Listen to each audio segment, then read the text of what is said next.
ఆయుష్మంతుడు అన్నట్లు నీ తండ్రిని నీ తల్లిని సన్మానించుము. నరహత్య చేయకూడదు, వ్యభిచరింపకూడదు, దొంగిలకూడదు, నీ పొరుగువాని మీద అబద్ధ సాక్ష్యము పలుకకూడదు, నీ పొరుగువాని ఇల్లు ఆశింపకూడదు, నీ పొరుగువాని భార్యనైను అతని దాసునైను అతని దాసినైను అతని ఎద్దునైనను అతని గాడిదనైను నీ పొరుగువానిదగు దేనినైనను ఆశింపకూడదు అని చెప్పెను. ఆమె ప్రేమాగల మా ప్రియ రక్షకుడా, ప్రభువా మమ్ము కనికరించి మేవి ఆజ్ఞల్ కైకొనుటకు మాయాత్మలను ప్రేరేపించు. ఆమేన్.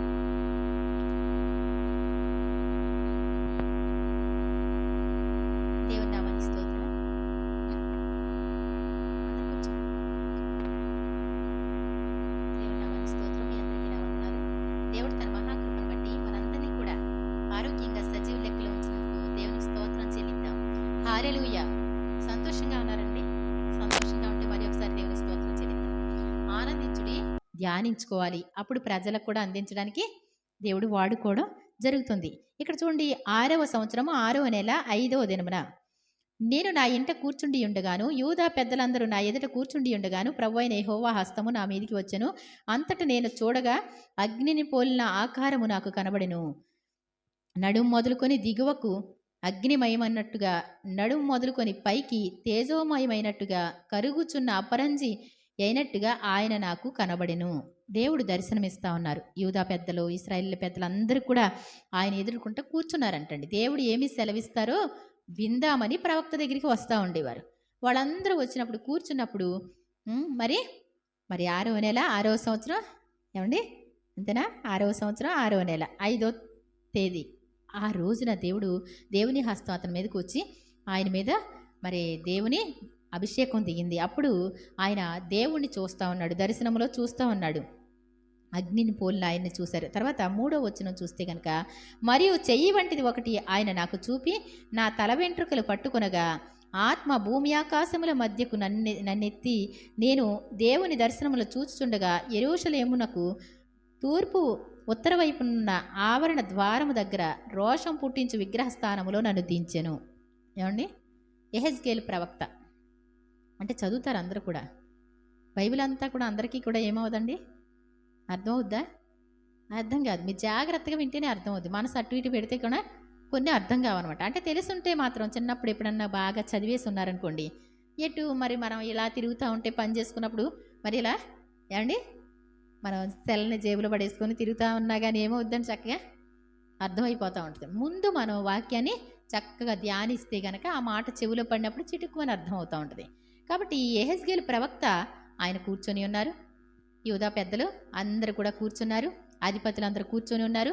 అయితే దేవుని మాట కోసం ఆయన కనిపెడుతున్నటువంటి పరిస్థితిలో దేవుని హస్తం తన తల మీదకి వస్తే ఏంటంటే భూమి ఆకాశాల మధ్యకి ఆయన్ని కొనిపోవడం జరిగింది. అంటే శరీరంతో నిలిపోయాడంటారా? శరీరం కాదు, తన ఆత్మని దేవుడు తీసుకెళ్ళి చూపిస్తూ ఉన్నారు. ఈ మనుషులందరూ కూడా మాతో ఏం మాట్లాడతాడు దేవుడు అని ఎదురు చూస్తున్నటువంటి పరిస్థితి. అయితే యెహెజ్కేలు గారిని అంటండి, ఆ యొక్క ఉత్తర వైపునున్న ఆవరణ ద్వారము దగ్గర రోషం పుట్టించు విగ్రహస్థానంలో నన్ను దింపెను. రోషం పుట్టించేటువంటి విగ్రహస్థానంలో ఆయన నన్ను దింపాడంటండి. అలా తీసుకెళ్ళిపోయి ఏమండి ఆయన దర్శనం చూపిస్తూ ఉన్నారు. అంతటా లోయలో నాకు కనబడిన దర్శనము రూపముగా ఇశ్రాయేళ్ల దేవుని ప్రభావం అచ్చట కనబడెను. అక్కడ కూడా దేవుని ప్రభావం మొదట్లో యెహెజ్కేలు మొదటి అధ్యాయంలో ఉంటుందండి. దేవుని యొక్క మరి స్వరూపం ఎలా ఉందో చక్కగా నిదానించి చూస్తాడు ఈ యెహెజ్కేలు. అక్కడ కూడా దేవుని ప్రభావం అక్కడ కనపడింది. ఆయన దర్శనాన్ని మరలా చూశాడు. అప్పుడు దేవుడు మాట్లాడుతూ ఉన్నారు, నరపుత్రుడా ఉత్తర వైపు తేరి చూడమని యెహోవా నాకు సెలవియ్యగా నేను ఉత్తరం వైపు తేరి చూచితిని. ఉత్తర వైపున బలిపీఠము గుమ్మము లోపల రోషం పుట్టించు ఈ విగ్రహము కనబడెను. ఏంటంటండి? ఇది యెరూషలేము మందిరం. ఏండి ఉత్తరం అంటే ఏంటండి? ఇది దక్షిణం, ఇటు ఉత్తరం అనమాట. ఎడం చేతి వైపు ఉన్నది ఏంటదా? ఉత్తర వైపు గుమ్మం దగ్గర ఏముంది అంటే ఒక రోషం పుట్టించేటువంటి విగ్రహం ఉందంటండి. మరి అంతటా ఆయన నాతో ఈలాగు సెలవిచ్చెను, నరపుత్రుడా, వారు చేయుదాన్ని నీవు చూచుచున్నావు కదా, నా పరిశుద్ధ స్థలమును నేను విడిచిపోనట్లుగా ఇశ్రాయేలు ఇక్కడ చేయు అత్యధికమైన హేయకృత్యములు చూచితివా? ఈ తట్టు తిరిగిన యెడల వీటికంటే మరీ అధికమైన హేయక్రియలు చూచెదవు. ఇప్పుడు మందిరంలోకి దేవుడు తీసుకొచ్చాడు ఎవరిని? యెహెజ్కేలు గారిని. అందరూ కూడా అక్కడ కూర్చొని చూస్తూ ఉన్నారు, ప్రార్థన చేస్తూ ఉన్నారు. కానీ తన ఆత్మను మరి దేవుడు తీసుకెళ్ళి దర్శనం చూపిస్తూ ఉంటే మందిరంలో ఉత్తర వైపునకు తీసుకొచ్చి అక్కడ దించి, ఏమండి ఉత్తర వైపున ఏముందంటండి? రోషం పుట్టించే విగ్రహం ఒకటి ఉందంటండి.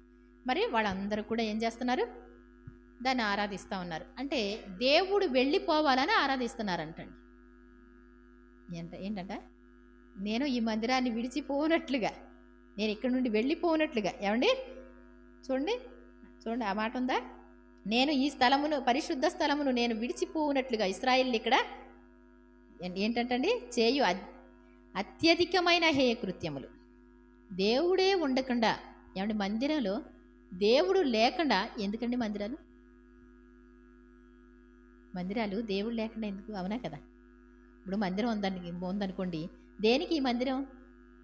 దేవుడు మన దగ్గరికి రావాలి, మనము దేవుని దగ్గరికి రావాలి.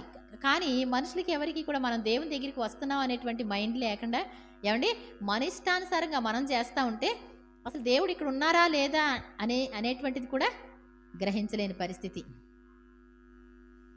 ఈ తట్టు తిరిగిన యెడల వీటికంటే మర్యాదికమైన హేయక్రియలు చూచెదవు. అప్పుడు ఆవరణ ద్వారము దగ్గర నన్ను ఆయన దింపగా గోడలోనున్న సందు ఒకటి నాకు కనబడెను. ఆయన చూపిస్తూ ఉన్నారు ప్రతి చోట కూడా. ఏమండి ఇటువైపు నుంచి అయిపోయింది, మరి ఇటు తిరిగితే ఇంకా ఎక్కువ ఉందని ఏంటంటండి ఆవరణ ద్వారము దగ్గర ఉన్న గోడ సందులో దింపితే అక్కడ కూడా ఒకటి కనపడింది. నరపుత్రుడా, గోడకు కన్నం త్రవ్వుమని ఆయన నాకు సెలవీయగా నేను గోడకు కన్నం త్రవ్వినంతల ద్వారం ఒకటి కనబడెను. నీవు లోపలికి చొచ్చి ఇక్కడ వారెట్టి హేయకృత్యములు చేయుచున్నారో చూడమని ఆయన నాకు సెలవీయగా నేను లోపలికి పోయి చూచితిని. అప్పుడు ప్రాకెడి సకల జంతువుల ఆకారములను, హేయమైన మృగముల ఆకారములను, అనగా ఇశ్రాయేళ్ల దేవతల విగ్రహములన్నీ గోడ మీద చుట్టూను వ్రాయబడినట్టు కనబడెను. ఇది మందిరమే. ఏమండి ఏంటంట? ఈ మందిరం అనుకుందాం. ఏమండి ఒకవేళ మన హృదయం అనే మందిరం అనుకుందాం. మన హృదయంలో ఏమున్నాయండి? విగ్రహాలంటే ఏంటి అంటే దేవుని కంటే ఎక్కువగా ప్రేమించేది ఏదన్నా ఉంటే గనక అదొక విగ్రహం అయిపోద్ది. ఇదే కాదు, అయ్యో మందిరంలో విగ్రహం ఉండడం ఏంటి అనేసి అనుకుంటే మరలా ఈ తట్టు చూడు అని ఆయన ఆవరణ గుమ్మంలోకి తీసుకెళ్ళి ఒక సందులోకి తీసుకెళ్తే, ఏమండి అక్కడ కూడా ఒక గోడ కనపడింది. ఆ గోడకి రంధ్రం త్రవ్వమంటే ఆ రంధ్రం త్రవ్వితే అక్కడ ఏం చేస్తున్నారంటే అండి ప్రజలు అన్ని రకాలు పాములు ఉన్నాయి, జేర్లు ఉన్నాయి, తేళ్ళు ఉన్నాయి, అన్ని రకాలు గరుడి పక్షి అని రకరకాలు అన్నీ కూడా ఉండి అక్కడ ఏం చేస్తున్నారంటండి వాళ్ళు వాటికి ఆరాధిస్తున్నారంట. మరి మందిరం ఏంటండి అంటే దేవుని మందిరానికి వస్తున్నాం మనం అంటే ఒక విషయం ఏంటంటే ఇశ్రాయేల్ అధిపతులు పెద్దలు వాళ్ళందరూ వచ్చి కూర్చున్నారు కదండి. వాళ్ళ హృదయాలు ఎలా ఉన్నాయంట? దేవుని మాట కోసం కావాలని వచ్చినప్పటికీ కూడా వాళ్ళు ఎలా ఉన్నారు? వాళ్ళ హృదయాల్లో విగ్రహాలు ఉన్నాయంటండి. ఏమండి ప్రేమించేది దేవుని ప్రేమించాలి, ఆరాధించేది దేవుని మాత్రమే ఆరాధించాలి. తీరా చూస్తే అన్ని పనులు పెట్టుకొని లోకంలో అన్ని పనుల తట్టు ఉండి ఏదో దేవుని సన్నిధికి వచ్చి ఏమండి కొంచెం సేపు ఉండి వెళ్ళిపోవడం ఆనువాయితీగా చేసుకుంటే దేవుడు మాట్లాడుతున్నటువంటి మాట. ఆ తర్వాత అంటున్నాడు, విగ్రహములన్నీ గోడ మీదను గోడ చుట్టూను వ్రాయబడినట్టు కనబడెను. మరియు ఒక్కొక్కడు తన చేతిలో దూపార్తి పట్టుకుని ఇశ్రాయేళ్ల పెద్దలు 70 మంది వారి మధ్యను షాఫాను కుమారుడైన యజన్యాయు ఆ ఆకారములకు ఎదురుగా నిలిచి ఉండగా చిక్కని మేఘం వలె ధూపవాసన ఎక్కుచుండెను. ఏమండి ఇక్కడ ప్రవక్తలు కూడా ఏం చేస్తున్నారంట? యాజకులు ఏం చేస్తున్నారంట? దూపర్తులు పట్టుకుని ఏం చేస్తున్నారు? దూపం చిక్కని మేఘం ఎక్కుతూ ఉందంట. ప్రజలు అలాగే ఉన్నారు, మందిరంలో ఉన్న యాజకులు కూడా అదే విధంగా ఉన్నారు. వాళ్ళకి నచ్చినట్టే వీళ్ళు కూడా చేయడం మనం చూస్తూ ఉన్నాం ఇక్కడ. మరి జాగ్రత్తగా చూడకపోతే వీళ్ళు పాత నిబంధన చెప్తారండి అంటే పాత నిబంధన అని కాదండి. దీన్ని మనం ఒక్కసారి ఆ సారాన్ని బయటికి తీస్తే, మొన్న కరోనా వచ్చింది కదా, కరోనాకి మరి ఇర్మియా గ్రంథం 14వ అధ్యాయం 15వ అధ్యాయం మీరు చూస్తే కనుక ఏమండి అప్పుడు చెప్పినటువంటి వాక్యాలు. ఆయన్ని విడిచిపెట్టి విగ్రహారాధన చేస్తే గనక మీ శవాలు తోఫెతు అనేటువంటి స్థలంలో పోడ్చబడమంటండి. ఇంకా పోయడమేనమాట. శవాల దెబ్బగా ఉంటుందంటే నాకు ఆశ్చర్యం. పేపర్లో కూడా వేశారు. తోఫెత్ అనేటువంటి స్థలంలోకి తీసుకెళ్ళిపోవడం. ఏమండి, వ్యాన్లు తీసుకెళ్తాం, పారబోయడమే. అక్కడ మొత్తం పెట్రోల్ పోసి తగలబెట్టడం. అర్థమవుతుందండి? మరి అది జరగలేదా? అది పాత నిబంధన అండి. అంటే బైబిల్లో చూస్తే జరుగుతుంది. నీవు పాత నిబంధన కాదు, యేసు ప్రభు దగ్గరికి వచ్చి నీ మనసు మార్చుకుంటే, యేసు ప్రభు రక్తంలో నీ పాపాలు కడుక్కుంటే గనక, నీతి మారు మనసు పొందితే అప్పుడు క్రొత్త నిబంధన కింద వస్తావు. అంతేగాని ఏమండి సంఘం పేరు పెట్టుకొని, ఏమండి సంఘం పేరేంటి, రకరకాల పేరు పెట్టుకొని విశ్రాంతి దినం చేస్తున్నారు కాబట్టి వాళ్లే పాత నిబంధన అంటే మాత్రం అది కాదండి. అర్థమవుతుందండి? కాబట్టి చాలా జాగ్రత్త. దేవుని ఆజ్ఞలు కట్టడలు ఎలా ఉంటే అలాగా మనం చేయగలగాలి. మన ఇష్టానుసారంగా రవ్వంత ఏదైనా తేడా జరిగిందనుకోండి, ఆ ఒక్క నెంబరు తేడా వస్తే ఫోన్ కలుస్తుందండి, వేరే వాళ్ళకి వెళ్ళిపోద్ది. అలాగే చిన్నది కూడా దేవుడు చెప్పినటువంటి లెక్కల ప్రకారం రాకపోతే, దేవుడు చెప్పినటువంటి ప్రతీది ఆయన ఎలా చెప్తే అలా చేయకపోతే ఆ ఆరాధన అంతా ఎవరికి వెళ్ళిపోద్దంట? వేరే వాళ్ళకి వెళ్ళిపోద్ది. అందుకోసం జాగ్రత్తగా ఉండాలి. మనం మన హృదయంలో దేవునికి మాత్రమే చోటు ఇవ్వాలి. మరి దేనికైనా చోటిస్తే గనక అది ఒక విగ్రహంగా మారిపోతాయి, అన్యాచారాలుగా మారిపోతాయి. అందుకోసం మనం ఏం చేయాలి? ఎప్పుడు కూడా బైబిల్ వాక్య ప్రకారమే మాట్లాడుకోవాలి, అలాగే చేయాలి. ఇక్కడ మరి ఈ యొక్క యాజకులు కూడా ఆ విధంగానే చిక్కని మేఘము ధూపవాసన ఎక్కుచుండెను. అప్పుడు ఆయన నాకు సెలవిచ్చినదేమనగా, నరపుత్రుడా, యెహోవా మమ్మును కానకయుండును, యెహోవా దేశమును విసర్జించును అని అనుకుని ఇశ్రాయేలీయుల పెద్దలు చీకటిలో తమ విగ్రహపు గదులలో వారిలో ప్రతివాడు చేయదాన్ని నీవు చూస్తున్నావు కదా. ఏంటంటండి, ప్రతి ఒక్కరి హృదయం అలా ఉంది. వాళ్ళు చేసేటువంటి ప్రార్థనా మందిరాల్లో దేవునికి చేయబడుతున్నటువంటి ఆరాధనలు ఎలా ఉన్నాయంటే, చీకటి గదుల్లో, అంటే దేవుడు చూడట్లేదు అనుకుంటారంట. ఏదో వెళ్ళటం, చేయడం, వచ్చేయడం. ఏమండి, రాజుగారు అంటండి ఏం చేశారంట, అందరికీ కష్టాల్లో ఉన్నారు, ప్రజలు నీరసపడిపోయి ఉన్నారు, ముఖాలు కూడా మంచిగా లేవు అని చెప్పి తలా ఒక ఆవు ఇచ్చారంటండి. మంచి ఆవులు, పాలు తీసుకొని తాగండి, మీ అందరూ ఎలా ఉండాలి, చక్కగా అందంగా ఉండాలి ముఖాలు అని చెప్పి. ఆ తర్వాత కొన్ని రోజులు అయిన తర్వాత రాజుగారు అందరూ బాగున్నారా అంటే అందరూ బాగున్నారు అన్నారంట. సరేలే, అందరూ కూడా ఒక్కరోజు పాలు తీసుకురమ్మంటాను, అసలు ఆడ పాలు ఎలా ఉంటున్నాయో చూద్దాం, వాళ్ళు చక్కగా ఉంటున్నారో లేదో చూద్దాం, వాళ్ళు హ్యాపీగా ఉంటున్నారో లేదా, ఆ పాలు పరిస్థితి ఏంటో చూద్దాం అని రాజుగారు అందరినీ కూడా పాలు తీసుకురమ్మన్నారంటండి. ఏమండి, పాలు తీసుకురమ్మంటే ఏం చేశారంటండి, ఆ పీప లాంటి పెద్దది ఏదో పెట్టారంటండి. ఇంకెవ్వరు కూడా ఒకళ్ళు వెళ్ళటం, పైకి ఎక్కడం, పోసేయడం, రావడం, పైకి ఎక్కడం, పోసేయడం, రావడం, ఇంకెవరికి కనబడదు అనమాట అండి. ఏమంటే ఓట్లు వేసేటప్పుడు ఎలా ఉంటుందండి, ఒక్కడే పంపిస్తారు, ఒక్కడే వెళ్ళి ఏం చేస్తాడు, అదేంటో కొత్తోడు కూడా అసలు అర్థం కాదు, కానీ పక్కనోడు వెళ్ళకూడదు. అలాగా ఈ పాలు పోసేసి రావడం అనమాట. పాలు పోసేసి వస్తే రాజుగారు వచ్చి చూస్తే ఏమున్నాయి అంటండి, నీళ్ళే ఉన్నాయి అంటండి.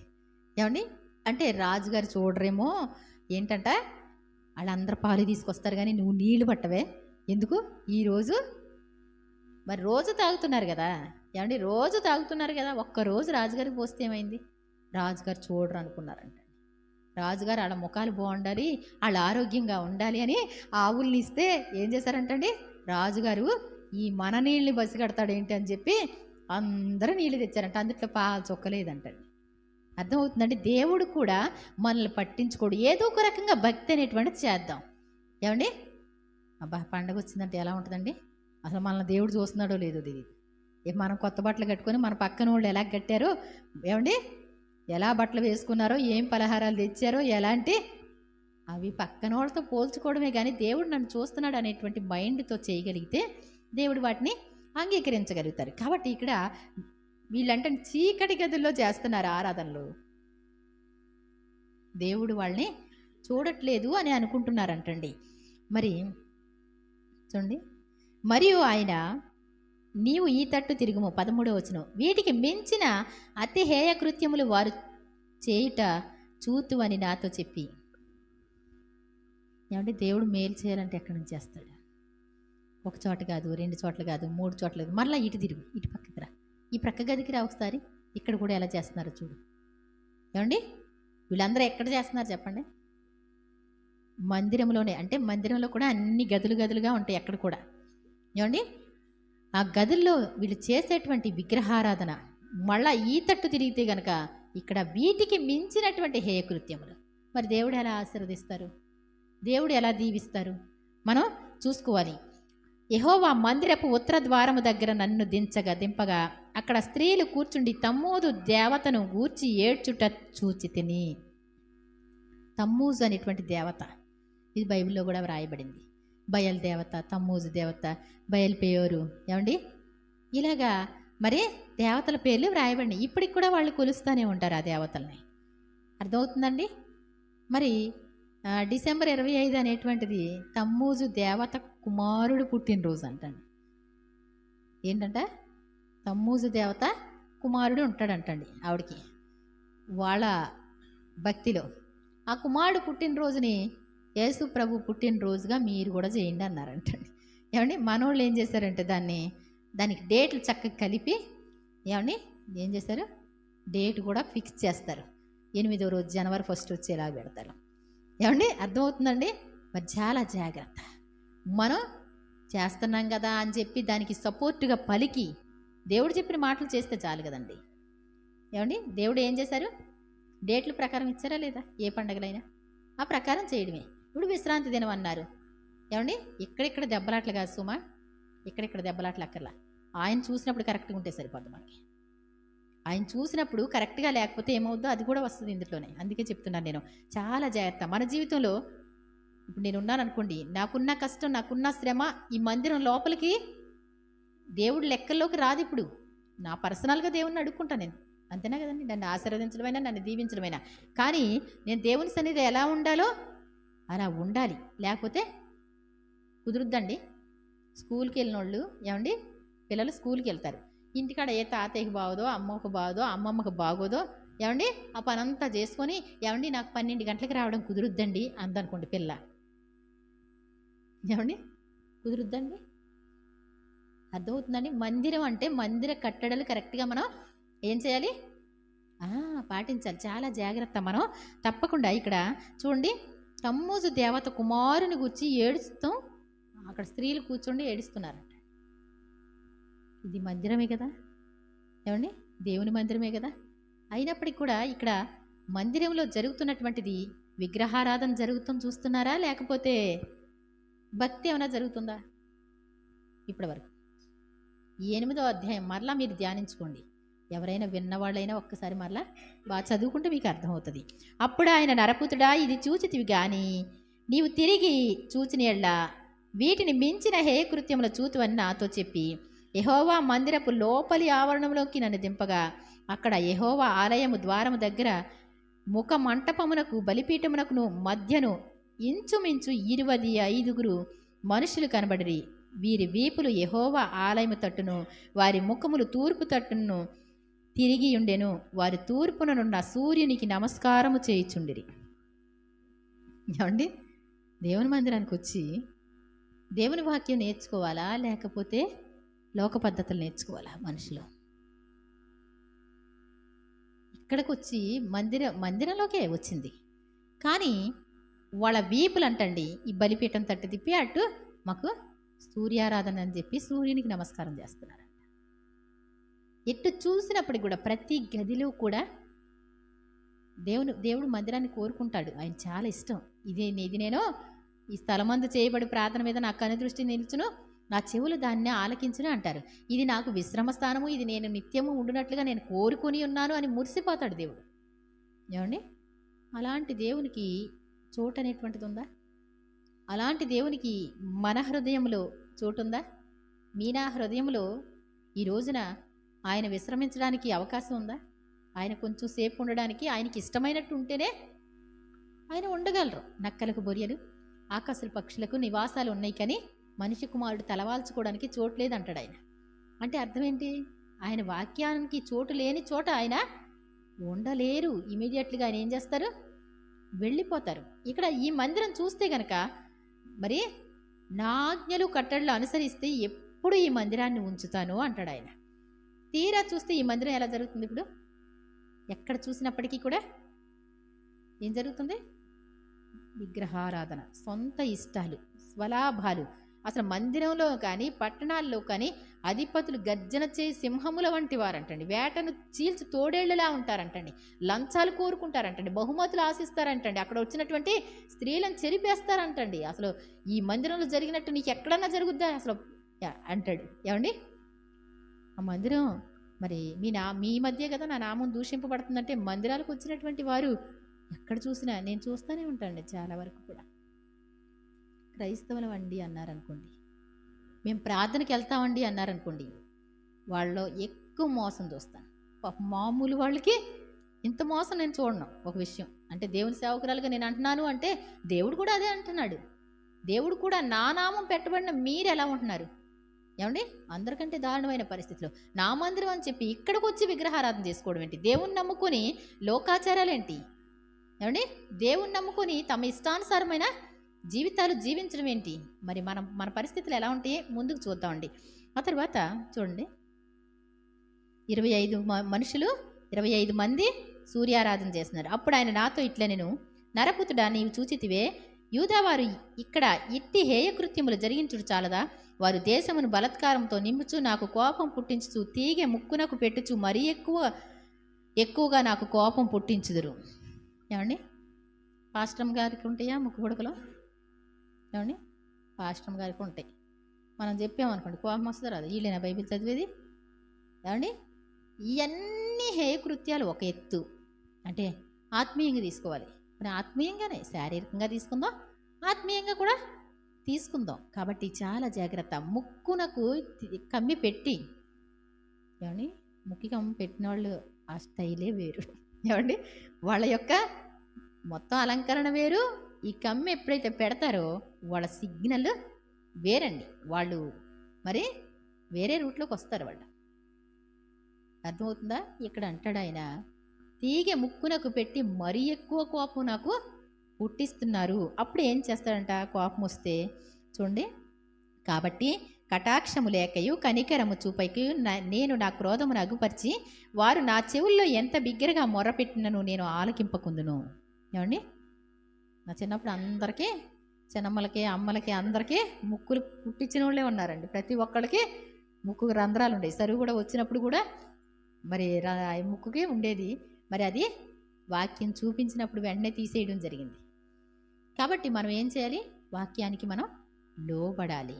దేవుడు ఏది వద్దు అంటే దాన్ని మనం ఇష్టపడకూడదు. అది మన జీవితంలో ఉండకూడదు అనమాట. కాబట్టి మరి ఈ మందిరంలో ఇలాంటి పనులు జరుగుతూ ఉంటే దేవుడు ఈ మందిరాన్ని విడిచిపెట్టి, అలాగే మనిషిలో కూడా హేకృత్యాలు జరిగితే ఉండకూడనటువంటి లక్షణాలు, ఏమండి, మనిషి యొక్క జీవితంలో ఏంటంటండి శరీర కార్యాలు. ఈ శరీరంతో ఉన్నటువంటి వాళ్ళలో శరీర కార్యాలు స్పష్టమయ్యున్నవి. అవేవనగా జారత్వము, అపవిత్రత, కాముకత్వం, విగ్రహారాధన, అభిచారములు, ద్వేషములు, కలహములు, క్రోధములు, మత్సరములు, ఏమండి, విమతములు, అసూయలు, అల్లరితో కూడిన ఆటపాటలు. ఇంత పాజిటివ్ చదివేశాను కానీ తిక్కు పెడితే, ఏమండి, మనం ఒప్పుకున్నా కానీ దేవుని దగ్గర కరెక్ట్ అవుతామా? ఏమండి, అవగలమా? మనం దేవుని ఎదుట నిలబడగలమా? ఈ మందిరం ఏమవుతుందో చూద్దాం ఒకసారి. ఇప్పుడు వరకు కూడా ఈ విగ్రహారాధన జరిగినటువంటి పరిస్థితి, అక్కడ ఉన్నటువంటి మరి మనుషులు కూడా మరి వాళ్ళ ఇష్టానుసారంగా చేస్తూ ఉంటే ఒక్కడన్నా వాక్యాన్ని చెప్పేవాడు ఉన్నాడా? అందరూ ఏకీభవిస్తున్నారా? ఒకడన్నా కనపడ్డా? ఒకడన్నా ఉంటాడేమో చూద్దాం అనేసి అంటాడు. ఇక్కడ యెహెజ్కేలు 9వ అధ్యాయానికి వద్దామండి. మరియు నేను చెవులారా వినున్నట్లు ఆయన గట్టిగా ఈ మాట ప్రకటించెను.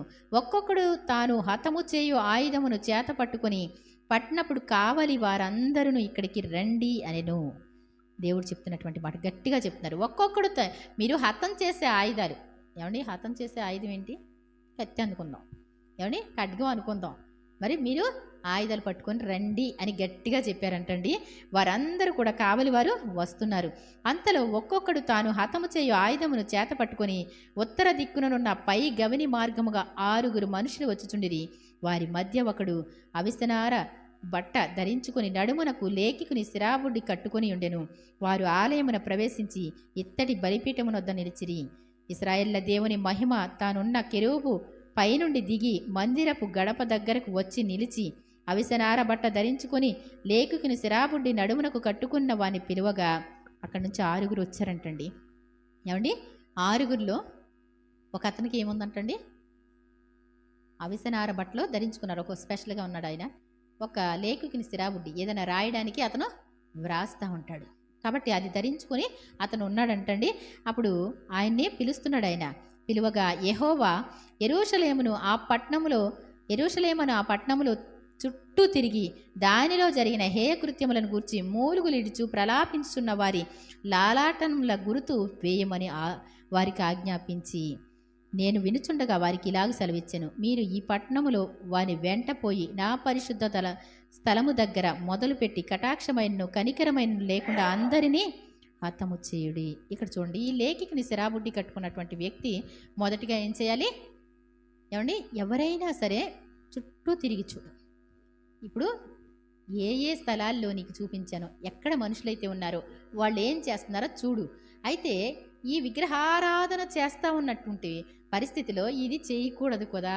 ఏమండి, మీరు చేయకూడదు కదా, ఇలాంటిది కాదు కదా దేవుడు చెప్పింది అని ఎవరైనా చెప్పుకుంటున్నారా?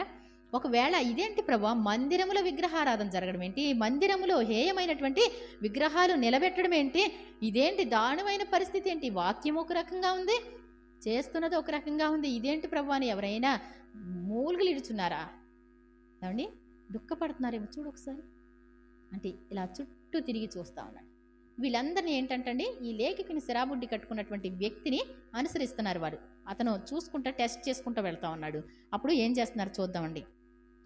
అప్పుడు నేను వినుచుండగా వారికి ఇలాగ సెలవిచ్చిన, ఆ పట్టణంలో వాని వెంట పోయి నా పరిశుద్ధ స్థలము దగ్గర మొదలుపెట్టి, ఎక్కడంటండి పరిశుద్ధ స్థలంలో ఈ యొక్క బలిపీఠం దగ్గర మొదలుపెట్టి ఏం చేయాలంటండి, స్టార్ట్ చేయి. దేవుని తీర్పు దేవుని ప్రజల ఇంటి యొద్ద నుండే ఆరంభం అవుద్దంట. దేవుని లోకానికి తీర్పు వస్తుంది అనుకోండి, ఎక్కడి నుంచి వస్తుంది? ఫస్ట్ ఎవరి మీదకి వస్తుంది? ప్రవక్తల మీదకి వస్తాయి. ఎవడైనా సరే మామూలు ప్రజలు అనుభవించేటువంటి శిక్ష ఏదన్నా ఉంటే ప్రవక్త అనుభవించాలి ఫస్ట్.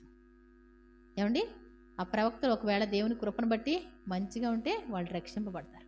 లేకపోతే ఏమవుద్దండి, వాళ్ళకే ఫస్ట్ డ్యూటీ. మొదటిగా ఎవరిని లెక్కిస్తారు?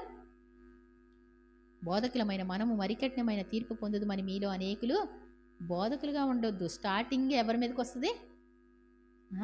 సేవకులు. అబ్బా, కుమారికి ఏంటండి, ఏమండి బీరకాయలు చేస్తున్నారు, బెండకాయలు చేస్తున్నారు, వంకాయలు చేస్తున్నారు, ఏంటంటే కూర్చుంటే వచ్చేస్తే. ఏమండి, రేపు పొద్దున కారు కూడా వచ్చిందనుకోండి, ఏమంటారండి? ఏమంటారు? కూర్చొని తింటే మీకు ఇంకేముంది? రేపు పొద్దుట లెక్క ఎలా వస్తుంది?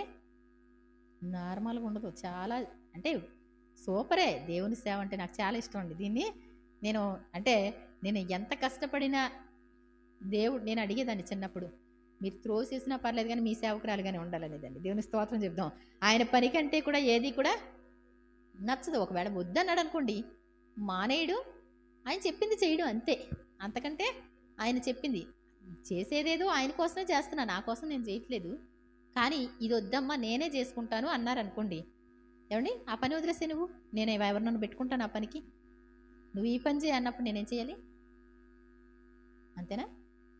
అది కాబట్టి నిజంగా సేవకులు అనేటువంటిది చాలా ధన్యత. కానీ వాక్యములో ఉన్నది ఉన్నట్టు చేయాలి. మనుషుల కోసం చేయకూడదు. ఏమండి, ప్రజల కోసం చేయకూడదు, ఎవరి కోసం చేయకూడదు. ఒక మందిరం ఉందంటే ఇక్కడ వాక్యం కరెక్ట్గా కనబడుతుందా లేదా, మనం వాక్యాన్ని అనుసరించేవారిగా తయారు చేయగలుగుతున్నామా లేదా గుర్తుపెట్టుకోండి. ఇష్టం వచ్చినట్టుండి నచ్చితే చేయడం, నచ్చకపోతే చేయకపోవడం ఇలా ఉంటే అది ఒక మంచి సంఘానికి సాదృశ్యం కాదనమాట. కాబట్టి ఇక్కడ అంటండి పరిశుద్ధ స్థలంలో మొదలుపెట్టి ఏం చేస్తారు? కనికరమైనను కటాక్షమైనను లేకుండా అందరినీ హతం చేయడి, అందరూ నశించినట్లు ఎవరిని విడిచిపెట్టక పెద్దవారిని చిన్నవారిని కన్యకలను పిల్లలను స్త్రీలను చంపవలను గాని ఆ గురుతు ఎవరికుండునో వారిని ముట్టకూడదు. ఆ లేఖికుని సిరాబుడ్డి ధరించుకున్నటువంటి వ్యక్తి ఎవరైతే ఏడుస్తున్నారో, ఎవరైతే మూడులు ఇడుతున్నారో, అయ్యో ప్రభువా ఇక్కడ ఇంత హేయమైన కృత్యాలు జరుగుతున్నాయి అని ఎవరన్నా ఏడుస్తూ ఉంటే వాడికి ఒక గుర్తు వేయమని చెప్పాడు. ఏమండి, ఒక వచనంలో మిస్ అయ్యాం. కాబట్టి ఆ గుర్తు ఇది చూడండి, యెహోవా యెరూషలేమును ఆ పట్టణములో ప్రవేశించి చుట్టూ తిరిగి దానిలో జరిగిన హేయ కృత్యములను గూర్చి మూలుగులు ఇడుచు ప్రలాపించుచున్న వారి లాలాటమున గుర్తు వేయమని వారికి ఆజ్ఞాపించి. లాలాటం అంటే ఏంటండి? ఇక్కడ ముఖం ఏమండి ఇలా చూస్తే అందరికి కనపడదు కదా, ఇక్కడ గుర్తు వేస్తే ఏమండి ఆ శరాబుడితో ఒక గుర్తు అలా రాసుకుంటూ వెళ్తే వాళ్ళ మాత్రమే బ్రతకనివ్వాలి, మిగిలిన వాళ్ళు ఏం చేయాలి? హతం చేయాలి. తీరా చూస్తే చూడండి, ఇక్కడ నేను వినుచుండగా వారికి ఇలాగ సెలవిచ్చెను, మీరు పట్టణములో వాని వెంట పోయి నా పరిశుద్ధ స్థలము దగ్గర మొదలుపెట్టి కటాక్షమైన కనికరమైన లేకుండా అందరినీ హతం చేయడి. అందరూ నశించినట్లు ఎవరిని విడిచిపెట్టొద్దు. అక్కడ స్త్రీలు పురుషులు ఏమంటే చిన్నవారు పెద్దవారు కన్యకులు అందరూ ఉన్నారు. వాళ్ళందరినీ కూడా మరి చంపవలను, కానీ ఎవరికి గుర్తుంటుందో వాళ్ళని మాత్రం మీరేం చేయకూడదు, చంపకూడదు అని ఆ పెద్దలకి చెప్పారండి. హతము చేయ చూడండి, మందిరము ముందరన ఉన్న పెద్దలను హతము చేయ మొదలు పెట్టగా ఫస్ట్ ఎవరినంటండి? మందిరంలో ఉన్నటువంటి సంఘ పెద్దలనండి, అంతేనా? అక్కడ పెద్దలు ఉన్నారంట సంఘంలో. ఎవరున్నట్టు? సంఘ పెద్దల లెక్క. వాళ్ళని హతం చేయ మొదలు పెట్టారంటండి. ఆయన మందిరమును అపవిత్రపరచుడి, ఆయన ఆవరణములను హతమైన వారితో నింపుడి మొదలు పెట్టుడి అని సెలవిచ్చెను గనుక వారు బయలుదేరి పట్టణములో వారిని హతము చేయసాగిరి.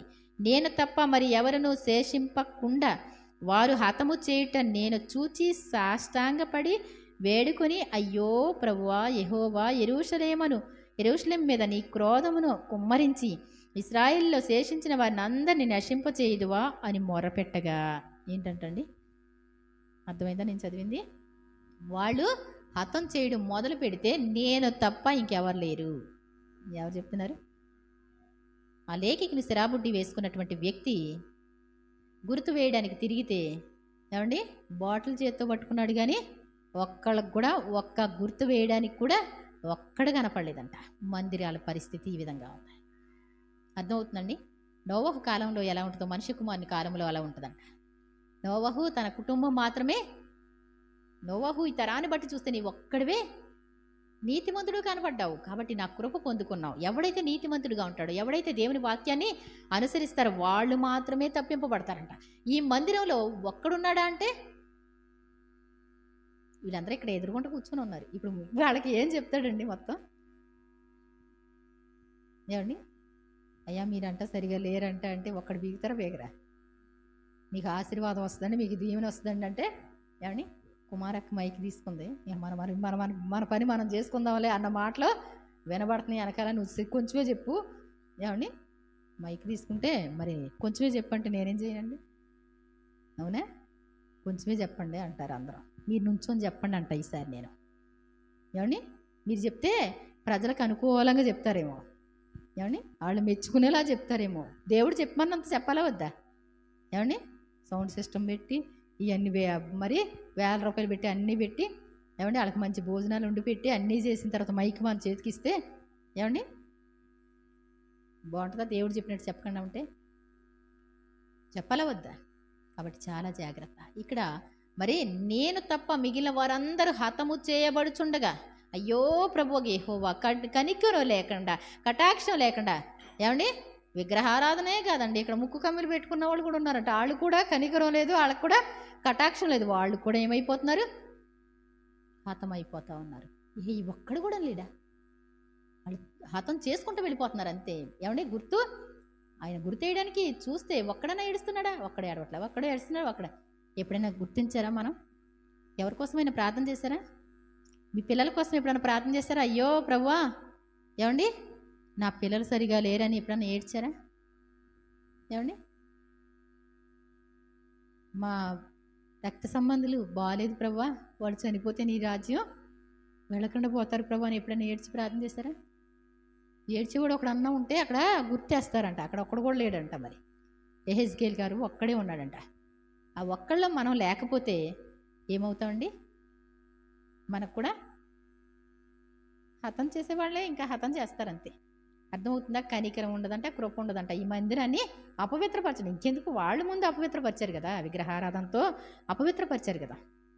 ఏమండి మన హృదయాన్ని దేవుడు చూస్తూ ఉంటాడు, మన ఆలోచనలన్నీ దేవుడు చూస్తూ ఉంటాడు. మరి కష్టమైన శ్రమైన ఆయన కోసం నిలబడగలిగితే ఏం చేస్తాడు ఆయన? ఏమండి చాలా జాగ్రత్త. ఈ లోకంలో ఆశీర్వాదం కొంచెం కాలం మాత్రమే ఉంటుంది. పోతాయి ఎలాగో. ఏమండి, మనిషి అన్నాక ఏం చేస్తాం? తల్లిదండ్రులు చనిపోయినప్పుడు ఏడుస్తాం, పిల్లలు చచ్చిపోతే ఏడుస్తాం, అక్కడే కూర్చుంటామండి. దేవుణ్ణి వదిలిపెట్టుకుంటారండి? ఏమండి, ఇప్పుడు నా కోళ్ళు పోయినాయి, ఒక 15 లక్షల పైనే. ఇంకా మరి కూర్చుంటే బాధపడితే అంటే బాధ వస్తుంది. చనిపోతుంటే చూస్తుంటే ఏమనిపిస్తుంది? బాధ వస్తుంది. కానీ ఏం చేస్తాం? మీరే నాయనా అనుకుంటామే. మళ్ళీ మీరు చేసినందుకు వందనాలు నాయనా అనుకుంటా. కొంచెం బాధపడిన దాన్ని ఏం చేస్తాను? క్షమించండి ప్రభు అనుకుంటాను. ఏమండి, రాయిలాగా కూర్చోగలమండి మనిషి? ఈ చెక్కలాగా ఉండగలరా?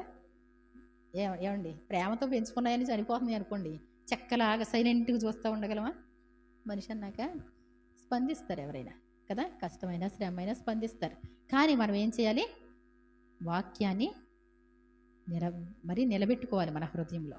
ఆయనకి మాత్రమే ప్రథమ స్థానం ఇచ్చుకోవాలి. ఇలాంటి పరిస్థితి చూడండి. అప్పుడు ఆయన ప్రార్థన చేస్తున్నాడు. ఆయన నాకు ఇలాగ సెలవిచ్చాను, ఇశ్రాయేలు వారి యొక్క యూదా వారి యొక్క దోషము బహుఘోరముగా ఉన్నది. వారు యెహోవా దేశమును విసర్జించిననియు ఆయన మమ్మను కానడనియు అనుకుని దేశమును హత్యతోనూ పట్టణమును తిరుగుబాటుతోనూ నింపి ఉన్నారు. కాబట్టి కటాక్షముంచకయు కనికరము చూపకయు నేను వారి ప్రవర్తనకు ప్రతిఫలమును వారు అనుభవింపచేసేదను.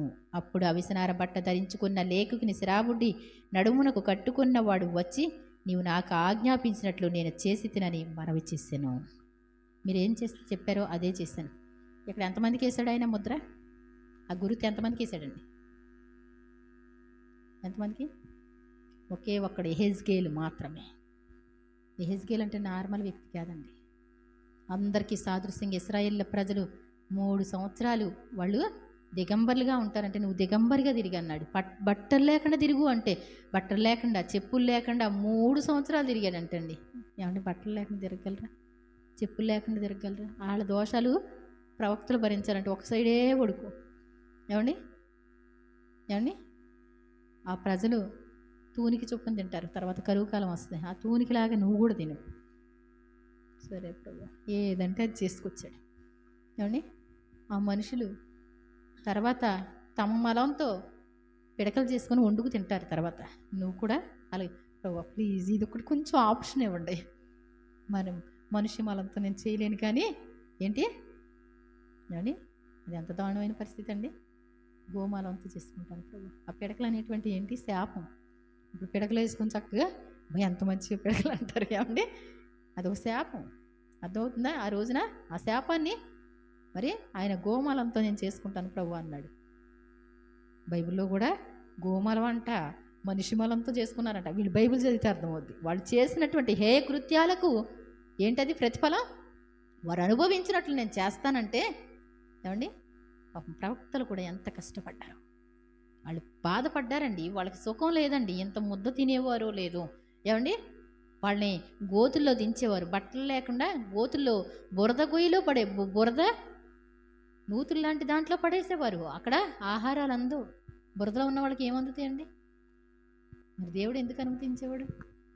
అసలు ప్రవక్తల్ని వాడు ఇష్టం వచ్చినట్లు చేశారు అంటాడు. ఏమండి, రక్షించడానికి పంపించి ఆయన మాటలు వినిపించడానికి పంపిస్తే వాళ్ళని ఇష్టం వచ్చినట్టు చేశారని అంటాడు. కాబట్టి మనం చాలా జాగ్రత్త. మన ఇష్టానుసారంగా మనం ఉండడానికి వీల్లేదు. ఏది పడితే అది చేసేద్దాం దేవునికి అంటే అది అంగీకారం అవదు. పొరపాటు అవుద్ది, తప్పు అవుద్ది. మనం ఏం చేయాలి? మాట కూడా ఎలా ఉండాలి? మనం చాలా జాగ్రత్త మాట్లాడుకోవాలి. దేవుని కోసమే మాట్లాడుకుంటున్నామా, లేకపోతే లోకానుసారంగా ఉంటున్నామా? ఇది చేసే ప్రతి పద్ధతి కూడా దేవునికి ఇష్టమైన పద్ధతేనా? ఏమండి, ఇప్పుడు చిన్నమామయ్య గారు అన్నాడంటే నాకు సంతోషం అనిపించింది మాట. అంటే తాతయ్య గారు చనిపోయారు కదా, ఒక నైటు ఏదో ఒక మందిరంలో ఉండాలన్నారంట ఎవరొకడు. అది బైబిల్లో ఉందా? ఏమండి, అది బైబిల్లో ఉందా? బైబిల్లో ఉంటే వెళ్ళొచ్చు మందిరానికి. గుళ్ళ దగ్గర అందరూ పడుకుంటారు. వాళ్ళలాగే మనకి రాసి ఉందా బైబిల్లో? ఒకవేళ అది కరెక్టే కదండి. వస్తామంటే వచ్చేయండి అమ్మా అంటాం, మనకు అంత జ్ఞానం లేక. అది బైబిల్లో ఉందా? ఏమండి, ఒకదాన్ని నువ్వు తినొచ్చా తినకూడదా అన్నది కూడా బైబిల్లో ఉంటుంది. ఏ పని చేసినప్పటికీ కూడా ప్రతీది కూడా వాక్యం మనకు ఆధారం కావాలి. కాబట్టి గుర్తుపెట్టుకోండి, ఇష్టానుసారంగా ఉంటే కనుక మరి ఆయనే దేవుని రాజ్యం ఇచ్చేస్తాడు, పరలోక రాజ్యంలో ఉండిపోతాం అనుకుంటాం. కానీ కనికరం చూపక, కటాక్షం చూపక ఆయన లెక్క వచ్చినప్పుడు ఏంటి అంటే టక టక టక జరుగుద్దండి. ఏమండి, తెగులు వస్తే తెగులు ఎలా ఉంటుందండి? ఆయనకి ముందుగా తెగులు నడుస్తున్నాయి అంటండి. ఆయన ముందర అగ్ని నడుస్తుంది. అదే సూచనలు. ఏమండి, ఇదంతా కూడా అగ్ని కోసం నిలవ చేయబడి ఉందని మనం చెప్పుకున్నాం కదా మొన్న. ఏమండి, నేను చెప్పినటువంటి టయానికే స్టార్ట్ అయ్యి ఉండొచ్చా అమెరికాలో? కరెక్ట్గా నిన్న మధ్యాహ్నమే స్టార్ట్ అయిందమ్మా, వార్తల్లో వచ్చేసింది అన్నారు తాతయ్య గారు. తెల్లారి చూసి తెల్లారి వచ్చింది అనుకుంటున్నాను నేను. అమెరికాలో అండి హాలీవుడ్లో వాళ్ళు యాక్టర్స్ అందరూ ఉంటారు కదా, ఆ ప్రదేశాలన్నీ కాలిపోవడం ఎలాంటిది అంటే అడవి అగ్ని అంటండి. అడవి గాలి ఎలా వస్తుందో అలా వస్తుందంటండి. ఎవడ ఆర్పడానికి కుదరినటువంటిది. మంచి భవనాలు కాలిపోయినాయి. 10,000 ఇళ్ళన్నీ కాలిపోయినాయి అంటండి. నార్మల్ కాదు, అప్పటికే లైవ్ చూపిస్తున్నారు. చాలా జాగ్రత్త. అక్కడక్కడ కరువులు, అక్కడక్కడ భూకంపాలు, ఇవన్నీ కూడా వేదనలకు ప్రారంభం అని ఉంది దేవుని వాక్యం. మనం ఇంకా ఈ లోకం కోసం పట్టించుకుంటా దీనికోసం మనం బ్రతకూడదు. కానీ మనం ఏం చేయాలి?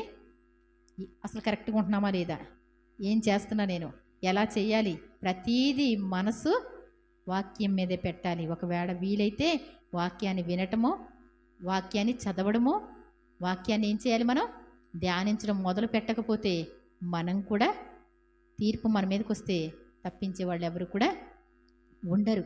ఏమండి, ఓ మానవుండా నీ గతి ఏమోనో తెలియునా, ఏమేమి చేయుచుంటివో తప్పించుకొందువా.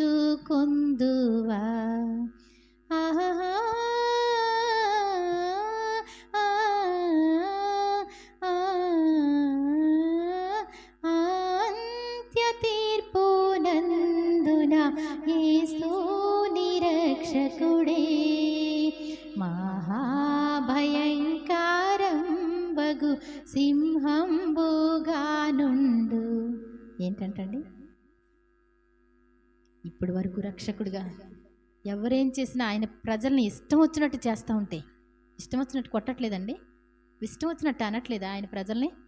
ఏమండి, మణిపూర్లో జరిగినటువంటి కాల్పులు కానీ, లేకపోతే భయంకరమైనటువంటి హత్యలు కానీ, మానభంగాలు కానీ భయంకరంగా చేస్తూ ఉంటే దేవుడు చూడట్లేదేమో, దేశంని విడిచిపెట్టేశారేమో అనుకుంటున్నారంటండి. కానీ అప్పటి వరకు గొర్రెపిల్లగా ఉండి ఓర్చుకుంటా ఉండి ఆయన తర్వాత చూస్తారండి భయంకరమైన సింహం. ఏమండి, యేసు ప్రభువుగా ఉండి మహారాజుగా చక్రవర్తిగా మారి న్యాయాధిపతిగా ఆ రోజు అలా మారితే ఆయన ముందు మా యేసు ప్రభువా, ఏమండి ఇప్పుడు దాకా ఏంటి మేమే యేసు ప్రభు బిడ్డలమేనండి, ఇలా ఉండదండి. అప్పుడు నార్మల్గా ఉండదు. ఒక్కొక్కడి గుండెలు ఏమవుతాయి, ఇందా పాడుకున్నాం కదండి, ఏంటంట, నీ రొమ్ము కొట్టుకుంటావు వస్తుందో ఈ ఆ దినం, నీ గుండె బాదుకుంటావు కళ్ళారా యేసుని చూస్తావు.